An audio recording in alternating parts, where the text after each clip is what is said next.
बबलू हाथी सुबह सवेरे अकेले वन में टहलने के लिए निकला। वह अपने ही धुन में चला जा रहा था। लगता था उसके दिमाग में कोई उलझन है जिसे वह सुलझाने की कोशिश कर रहा था। सड़क पर आगे बढ़ते ही उसके सामने चीकू खरगोश भागा। बबलू का पैर उसके ऊपर पड़ने ही वाला था कि चीकू जोर से चिल्लाया।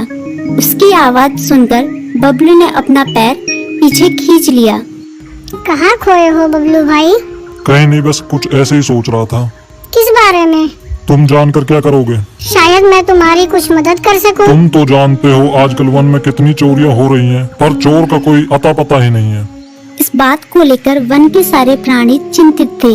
वे वहाँ खुद को सुरक्षित महसूस नहीं कर रहे थे। अरे चीकू भाई, हम मजबूर हैं। हम चोर को पकड़ ही नहीं पा रहे हैं। वह बहुत चालाक है और अपने काम को बड़ी कुशलता से अंजाम दे रहा है। कहीं कोई सबूत ही नहीं छोड़ रहा।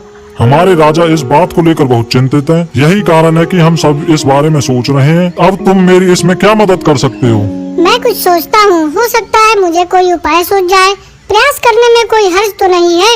तुम ठीक कहते हो चीकू, लेकिन वन के गुप्तचर भी अभी तक इसका कोई हल नहीं निकाल सके। इतना कहकर वे चुप हो गए। बबलू की बातों ने चीकू को सोचने के लिए मजबूर कर दिया। चीकू को उदास देखकर बबलू बोला, तुम अपना मन छोटा मत करो। मुझे अच्छा लगा कि तुमने मेरी परेशानी को समझा। कभी मैं भी इस वन के लिए गुप्तचर का काम करता था। एक बार मेरी टांग टूट जाने से मेरे अंदर फुर्ती नहीं रही। तब से मैंने यह काम छोड़ दिया। चीकू, तुम चाहो तो यह काम दोबारा कर सकते हो। वन के प्राणी ज्यादातर दिन में भोजन की तलाश करते हैं, वे रात को आराम करते हैं। तुम दिन रात दोनों में ही भोजन की तलाश में निकल सकते हो। हो सकता है रात को तुम्हें कुछ ऐसी बातों का पता चल जाए जो हमारे काम की हो।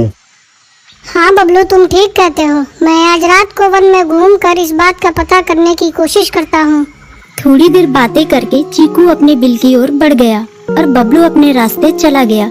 चीकू के दिमाग में अभी तक बबलू की कही बातें घूम रही थी। उसे समझ नहीं आ रहा था वह बबलू की मदद कैसे करे। दिन भर वह उसी उधेड़-बुन में लगा रहा। शाम होते ही चीकू कुछ सोचने लगा और वह चुपचाप बिल से बाहर निकल आया। चीकू की पत्नी ने देखा तो बोली, इस समय कहाँ जा रहे हो? बाहर खतरा है। खतरा तो सुबह भी रहता है, लेकिन खतरों से डर कर हम भूखे तो नहीं मर सकते। मैं बाहर घूम कर आता हूँ। इतना कहकर चीकू रात को बिल से बाहर निकल आया। कुछ दूर जाकर उसकी नजर बंकू उल्लू पर पड़ी, जो कुछ ही दूरी पर था। वह पेड़ की डाल पर बैठा अपनी गर्दन चारों तरफ घुमा रहा था। वह तेजी से पेड़ की एक डाल से दूसरी डाल पर उड़ रहा था। बंकू की नजर उस पर नहीं पड़ी थी। कुछ सोचकर चीकू पेड़ के पीछे से बाहर निकलकर थोड़ी खुली जगह पर आ गया और वहां से बंकू उल्लू को देखने लगा। बंकू ने चीकू को अंधेरे में भी देख लिया, पर उसने उसमें कोई उत्सुकता नहीं दिखाई और अपनी गर्दन चारों ओर घुमाता रहा। चीकू बड़ी देर तक बंकू की हरकतों पर नजर रखे रहा। वह थोड़ी देर तक खुले मैदान में खड़ा रहा, पर बंकू ने उसे देखकर भी अनदेखा कर दिया। उसने महसूस किया कि बंकू के आसपास चमकू चमगादड़ भी मंडरा रहा था। कुछ देर वन में घूमने के बाद चीकू अपने बिल में लौट आया और सुबह होने का इंतजार करने लगा। अगली सुबह बबलू उसी रास्ते में जा रहा था। रास्ते में चीकू उसका इंतजार कर रहा था। आज बड़ी जल्दी आ गए बबलू। हाँ, आजकल मुझे चिंता की वजह से नींद नहीं आती। कोई नई खबर है क्या? यकीन से तो मैं नहीं कह सकता, पर मैं तुम्हें ऐसे प्राणी का नाम बता सकता हूँ जो शायद चोरों की मदद कर रहा है। कौन है वो? बंकू उल्लू।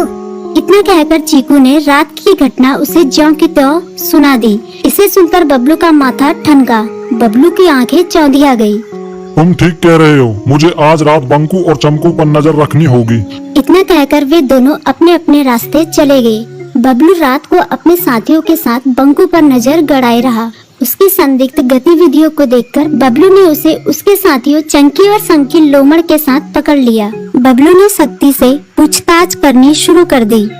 तुम इस समय बंकू चमकू के साथ क्या कर रहे हो? हम चारों दोस्त हैं, इसलिए साथ बैठकर बातें कर रहे हैं।